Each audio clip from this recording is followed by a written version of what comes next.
What's going on, guys? Welcome back. I've got, once again, another dump cake recipe for you guys. The dump cakes have been by far the best performers on my channel, so I figured let's step it up a notch and do another one. And today, I've got my best one yet by far. So if you're ready, I'm ready. Let's get into it. All right, so today's dump cake of the week is going to be key lime pie dump cake, which is technically one step more difficult than your average dump cake, and that is only because I am a stickler that if you're making anything key lime pie, it has to have a graham cracker crust. Otherwise, it's not key lime pie. That's personal preference. If you don't care about the graham cracker part of it, then it is still your typical just put everything in a pan and bake it dump cake. But we're gonna do a graham cracker crust. So in order to make that, we're gonna use graham crackers, of course, and then butter, and then granulated white sugar, which is not out here in the pantry, but we're gonna be using that. Then for the actual key lime pie part of this, we're going to be using 2 cans of sweetened condensed milk, key lime juice, which we're going to talk about that in a second, the zest of 1 lime, sour cream, more butter, and regular vanilla cake mix. And in terms of the key lime juice, this is probably the only ingredient that is a little bit more difficult to get, and most people, myself included, don't have key lime juice in our pantry because it's kind of a weird thing to keep in our pantry unless you're making key lime pie all the time. So you're probably thinking, can I use regular lime juice or does it have to be this key lime juice? And truthfully, I don't know yet. We're gonna do a taste test between one and the other, and I'll give you my 2 cents of if it really matters or not, and we can see if, you know, we can still make this today, or do you actually need to order a key lime juice from this Amazon or somewhere else? So that's it for the ingredients. Let's start getting into the cooking, but first we will do that taste test. So if you're ready, let's get into it. Okay, so let's do a taste test. Here on my right, your left, I have regular old Walmart brand lime juice. Nothing fancy. This is Nellie and Joe's famous Key West lime juice. I had to special order this from Amazon about a week ago, and I want it to be as accurate as possible for the recipe. So we are going to do a taste test between the both of them back to back and see, is there any discernible difference that you have to get the key lime juice, or can we just use this instead? So, and just so there's proof, I have a top on there. It is 100% legit. We're gonna take it off.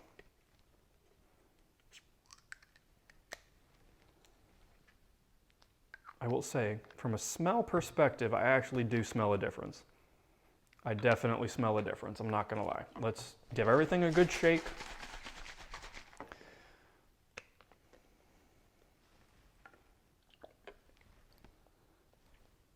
I hate to break it to you guys, I think I'm gonna be able to tell.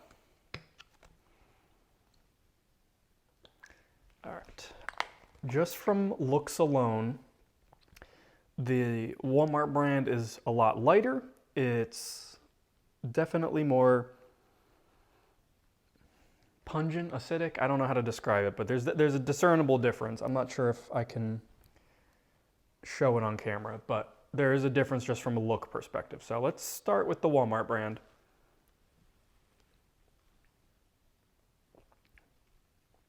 Oh, okay. Ooh. Gotta walk that off. That's pretty tough. All right, that's lime juice. Yeah. All right. Maybe, hold on, let's take a little water break in the middle here.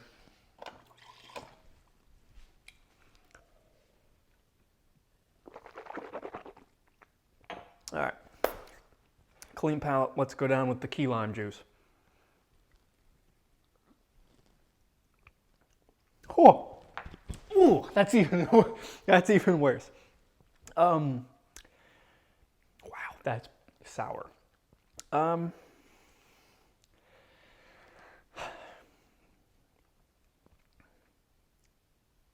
There is a difference. It's not a ton of difference. I think if you were in a pinch and you really, really wanted to try this today, I think you could get away with just doing regular lime juice. It will be different. I'm telling you, I think the key lime juice is going to be a better version of this, but I don't think there's enough of a difference that you should wait another week to make this if you have to wait for Amazon to deliver this one. It is better. I think it will be definitely a better end product, but I'd say if you want to do this today and you have everything else and all you have is regular lime juice, go for it. I think you'll be okay. But with that out of the way, and I'm definitely awake now, let's start doing the cooking. The only equipment we're gonna need for today is a 9x13 baking dish. So grab that out, and then we're gonna start working on our graham crackers first, because like any good feat of engineering, we have to start from the bottom up. So long story short, I broke my food processor. I tried using a blender, and that was very much not working to blend these up to get them to a nice fine consistency, because the finer you can get the graham crackers, the better the crust is gonna hold together. So after the rolling pin failed and the blender failed, I finally settled on using this burger press, and it took me quite a bit of time, but I did get all my pieces to a pretty fine texture.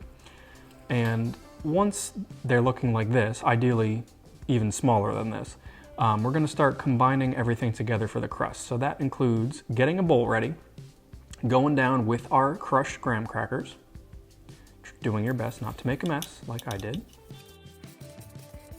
Next up, to your crumbled graham crackers, you're going to add 1/3 cup of granulated white sugar, and then using a whisk, you're going to give that a good stir to combine, because once we add the butter in, we don't want any uneven pieces where it's just all sugar or all graham cracker. So speaking of which, 1 full stick of butter, melted and added.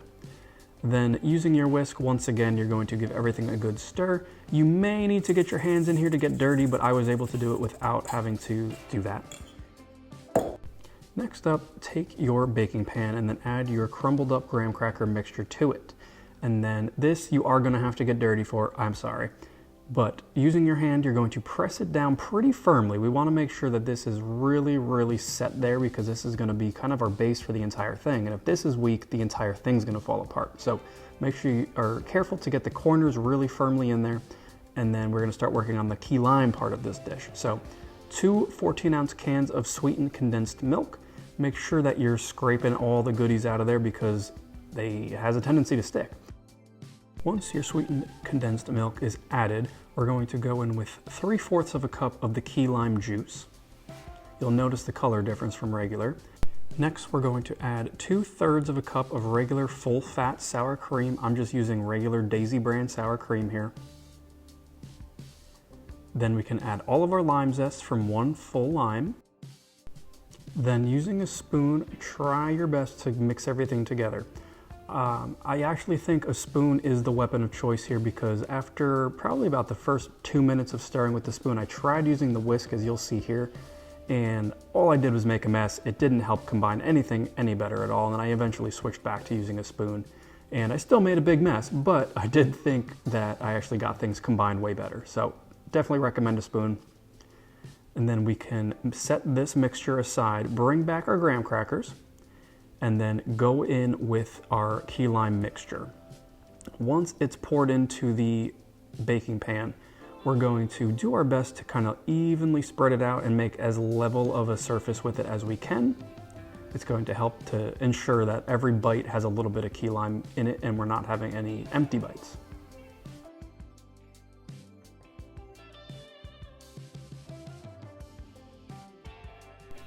Once that is done, we can move on to the last part of this dump cake recipe, which is our cake mix topping. So we're going to take the full box of vanilla cake mix, go into a bowl with it, and then once again, 1 full stick of melted butter, go on with that as well. And then using a whisk, start to mix everything to combine. You will need to use your hands after a certain point here, because the mix just kind of gets too stuck and the whisk is just not going to do it for you. So get on in there, get dirty.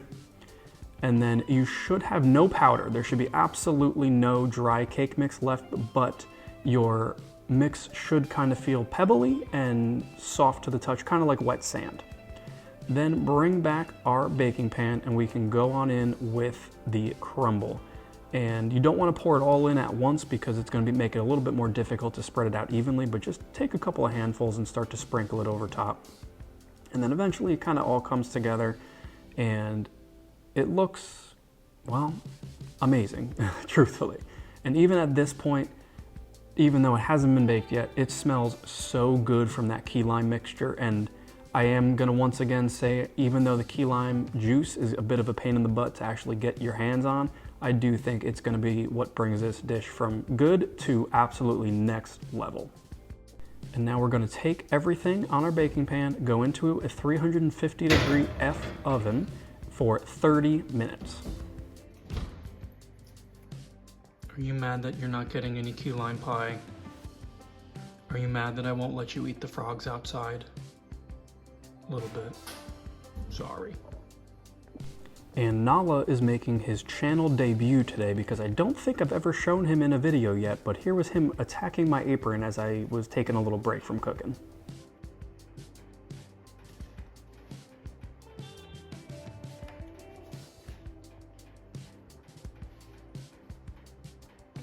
"30 minutes later, pull out your finished product, and my God, guys, this thing smells amazing.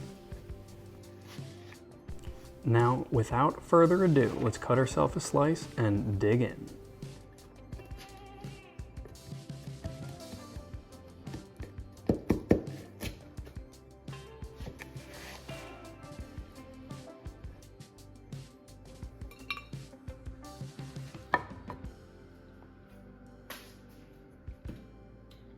Make sure you don't forget to add the vanilla ice cream as well. All right, guys, it's done. It's been cooling for about 15 minutes. It's still warm to the touch. Key lime pie typically is served cold. This probably would set a little better if it was served cold, but as always, I'm impatient and I'm hungry, and this thing smells unreal, so I can't wait any longer to taste it. So let's dig into this thing. I have really high hopes. If you could smell this right now, you would be like, just speechless. But without further ado, let's try it.